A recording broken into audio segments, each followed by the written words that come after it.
Are you in your 50s and you're looking to make work optional? Today I'm going to run through a case study of a couple in their 50s who are looking to retire now. I'm Brad Lineberger, certified financial planner, helping you get more out of life with your money. Let's dive in. All right, so in this example, I'm using clients that I actually work with, but we've changed their names, of course, for confidentiality. And we're going to call them Joe and Jen in this example.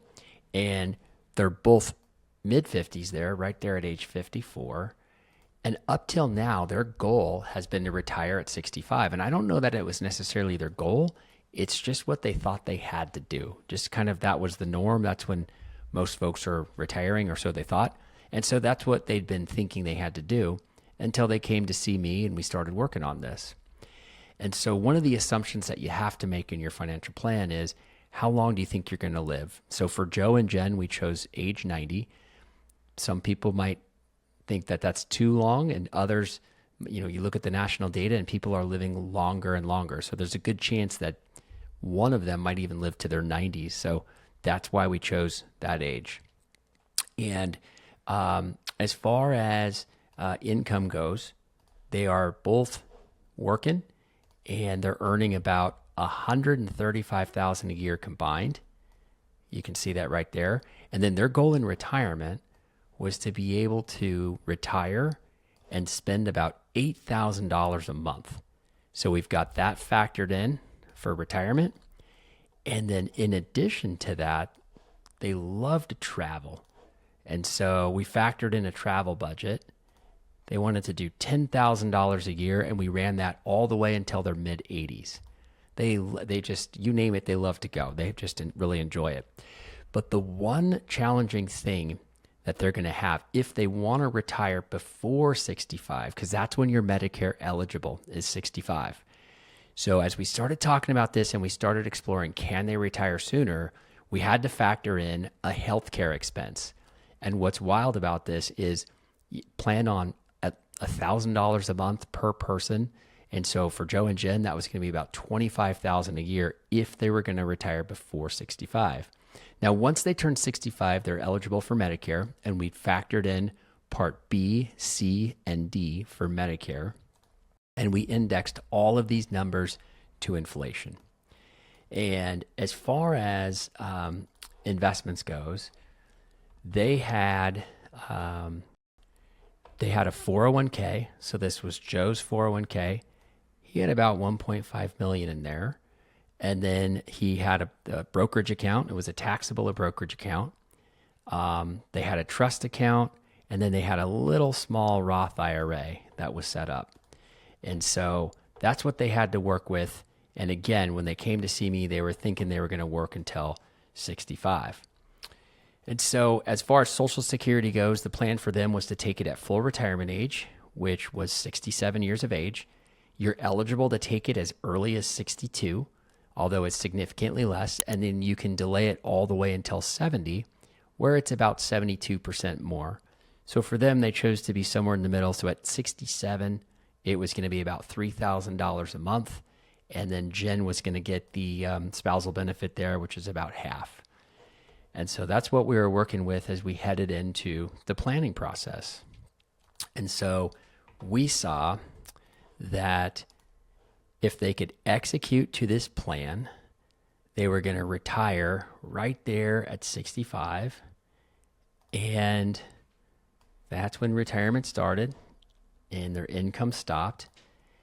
And here's their total expenses that we factored in, growing for inflation. You can see the inflation effect right there. In fact, by the time they were age 90, they really needed to live on over $300,000 a year to give them the same purchasing power that about $100,000 a year gives them that first year of retirement. So inflation really can take a bite out of things. And most people doing this on their own don't properly factor in inflation. And that's a key mistake I see people make. But what we saw was, if they could execute to this plan, they were starting off with liquid portfolio investments right around $2.5 million across all their accounts.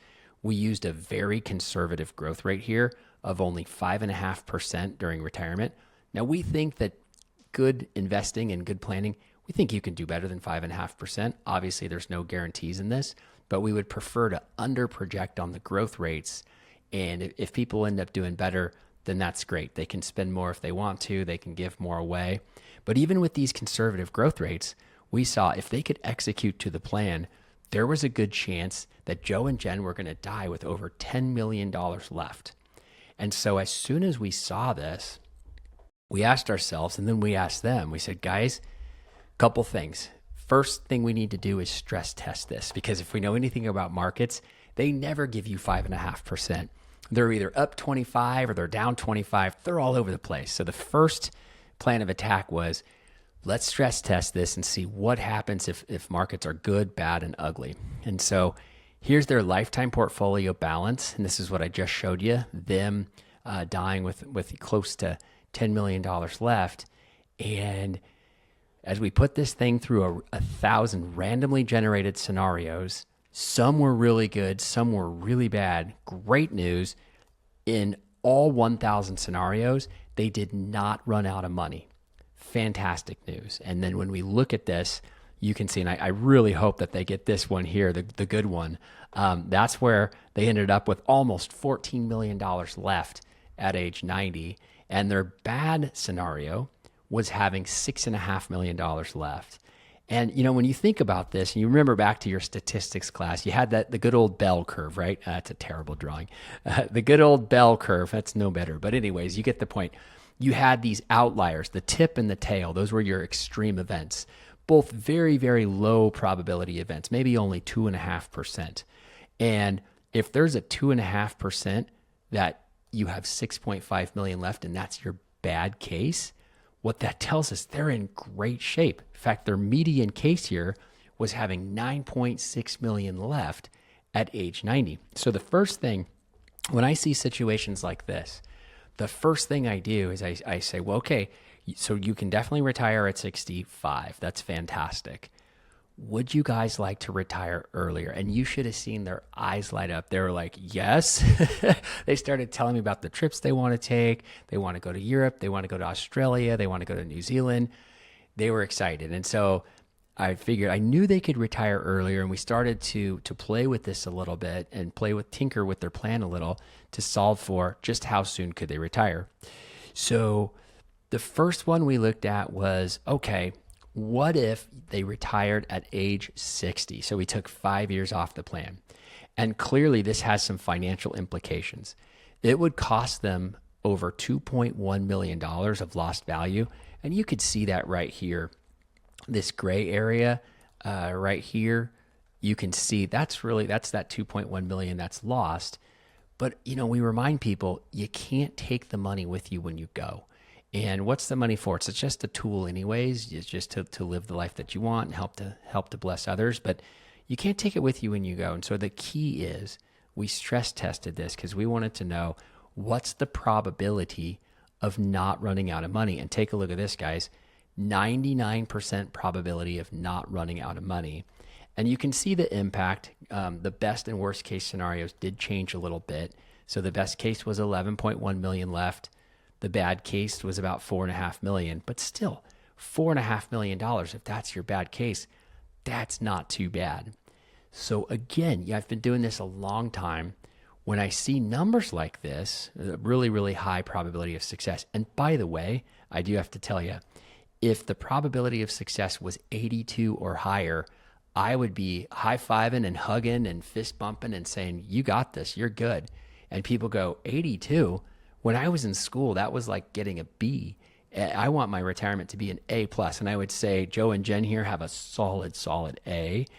But the reason it goes as low as 82% is simply because this looks at such random returns, such bad scenarios. I mean, all of them. The 2000 to 2009 lost decade in the U.S. markets, or how about the inflation stagflation of the 70s, the oil embargoes, inflation was high, interest rates were high.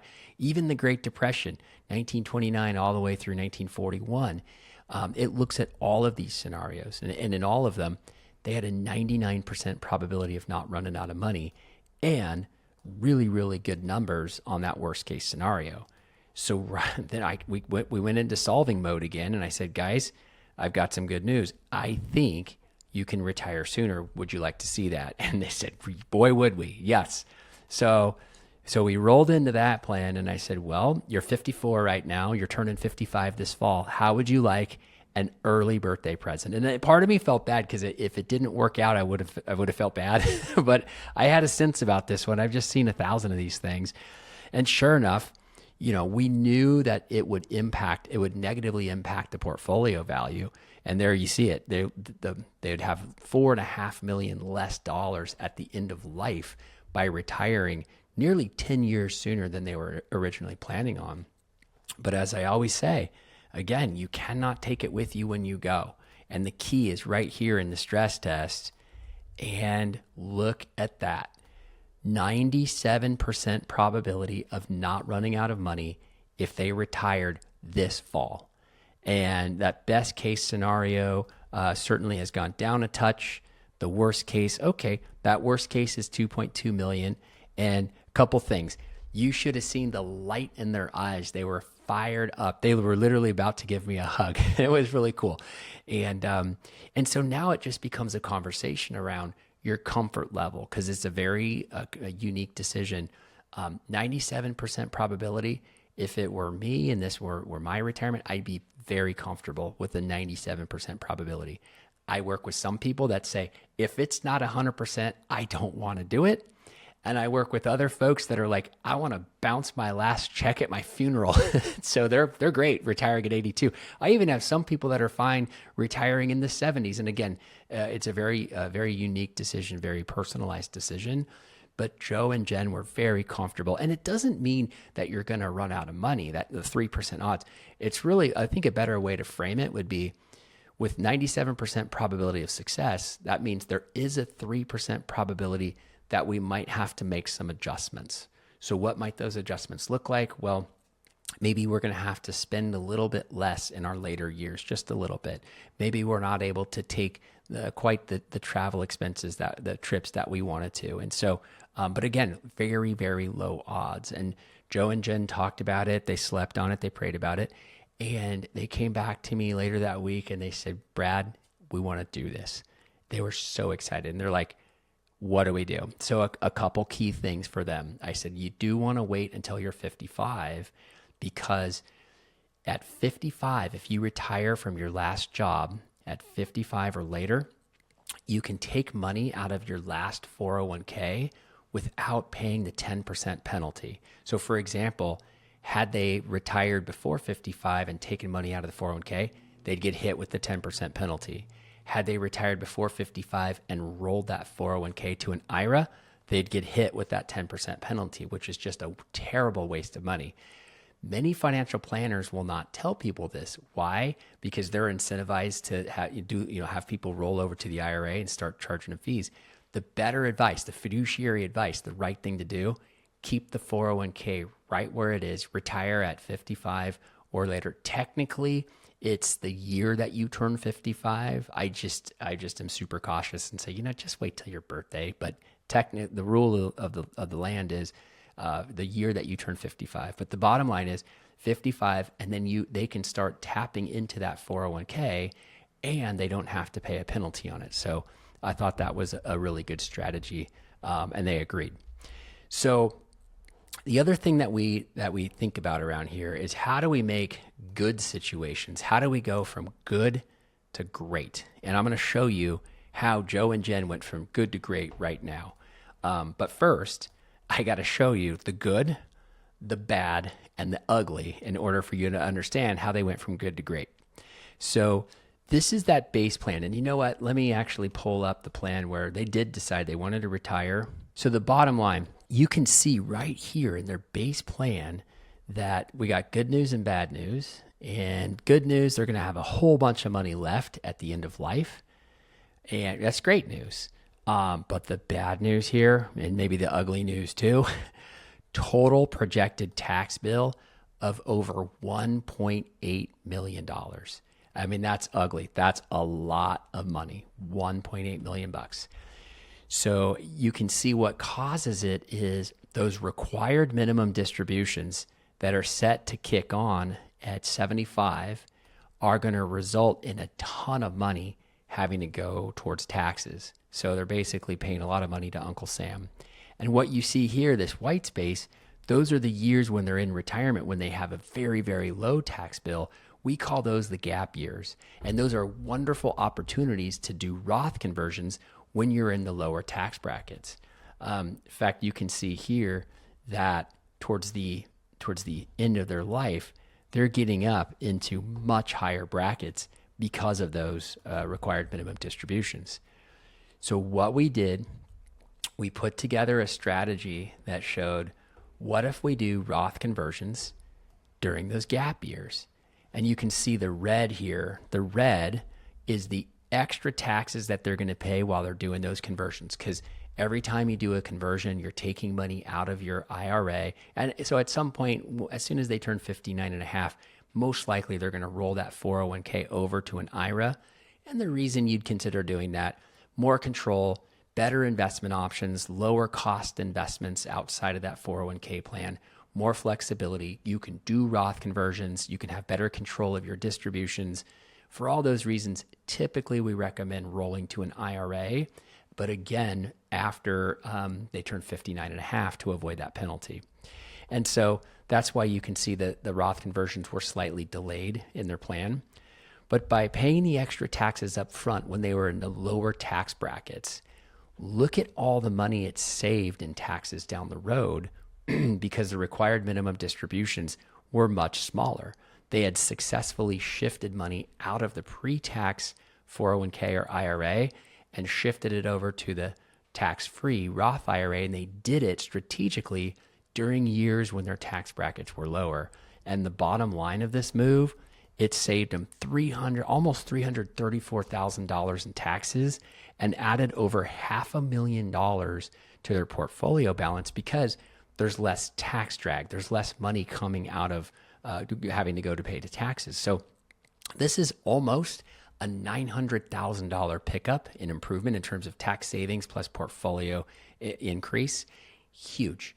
And they looked at this and they were absolutely excited. They said, yes, we're happy to pay our fair share in taxes, but we don't want to leave Uncle Sam a tip. And that's one of our mottos around here too. So bottom line, after working through this plan, Joe and Jen found they did not have to work till 65. They could retire later this year at 55, and they were able to do Roth conversions, which was going to save them a lot of money in taxes and add a lot to the bottom line. Couple key things for you to think about if this describes you or if this applies to you. In order to do those conversions, you're going to want to have some money in either a taxable brokerage account or cash, a money market or a cash account, because that's the money you're going to want to live on and use to pay taxes while you do the Roth conversions. Now, it's not key. In order to retire in your 50s, you don't have to have that taxable account and that brokerage account or the cash balances be pretty high. But if you do want to really optimize this thing and do the conversions that I've mentioned, that's where those two pieces of the puzzle become really effective. And the one thing that you can kind of sense here is that there's a lot of moving parts. The other factor that they had to think about is when did they want to take Social Security? So if they were doing Roth conversions there in those gap years, maybe there's a case to delay Social Security until 70 to keep the taxable income lower. Although, it's unique to everybody. The timing of your Social Security is unique to everybody.